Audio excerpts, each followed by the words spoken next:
Hello, a good and Erev Shabbos and a post Yom Ha'atzmaut. I thought I'd broadcast from a different part of the small backyard that we have. No, it's not fall in the background. That's the real color of these spring leaves. It's been actually a wonderful Israel Independence Day here. Bnei Akiva, our day school, Farber Hebrew Day School, has done so many programs, and we're actually doing a wonderful Friday night with some different shuls in the neighborhood all coming together under the banner of Bnei Akiva to celebrate this Friday night after Israel Independence Day. But there's been a lot of sadness over the last few weeks with so many shootings and so many people lost that come so close to our hearts. Lori Gilbert Kay, who was killed in Poway, in San Diego just a few weeks ago at the end of Pesach, and then shootings in North Carolina and in Colorado, and then in Israel, 4 people, innocent civilians killed by Gaza rocket fire. And there's one pasuk in this week's parsha that really gives pause and maybe is helpful in some way. That is in chapter 19, verse 26, Lo tochlu al hadam. The commandment of don't eat on the blood. What does that mean? And there's so many different interpretations.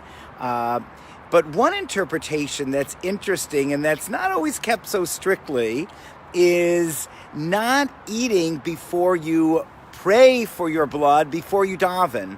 There is a prohibition in the tradition of not eating breakfast before you daven shachrit in the morning, and you plead for, as it were, your blood. So don't eat on the blood. And there's an interesting other interpretation of this verse and law that comes from it, and that is when a court sentences someone to death, the judges in that court are not allowed to eat meat on that day. And I think what links these two together and what explains this verse is that when we have blood that has spilled, it can't be business as usual. It can't be just, I want my breakfast, I'm going to eat my breakfast. Or, people have died, we're just going to keep on eating. And I feel at these times, on the one hand, we want to celebrate, we want to live our lives. We want to celebrate ourselves as Jews. We want to celebrate the Jewish state. We want to celebrate ourselves as American in this great country. But there is this mitzvah of lo tochlu al hadam. Do not eat. Think about, pause for a moment. We're not telling people to fast all day. It's not Ramadan all year round. But before you pray in the morning, don't jump into breakfast, into food, but think about your life, other people's lives.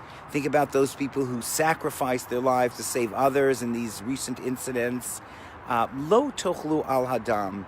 Pause. And so I hope that as we go into I hope it's a wonderful Shabbat of singing, of celebrating, of feeling good about our Jewish state, and about all the blessings we have in our lives, in our homes, our families, our friends, our communities. Lo tochlu al hadam. There is this element of waiting and pausing, and before starting to eat, before starting to enjoy the beauty of this world around us. Lo tochlu al hadam, thinking about the loss of life. What can we do?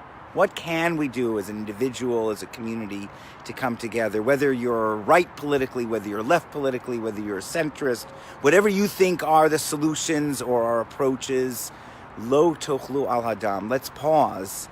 Let's pause when there is blood that has been spilled, when there's loss of life, and let's think about what we can do. And then we can go on and we can celebrate this life, and we can be grateful for everything we have. So please God, in this Parshat Kedoshim, this Parsha of holiness, and on this wonderful week of celebration, and I'm excited about Eurovision next week, God willing, in Israel as well. please God, let's remember those who have sacrificed their lives, those who have been victims, and please, lo tochlu al hadam, before we sit down to eat and indulge ourselves as we have every right to do, let's think for a moment, and let's think how we can do something in their memory to change this world. Shabbat shalom, and only good things ahead.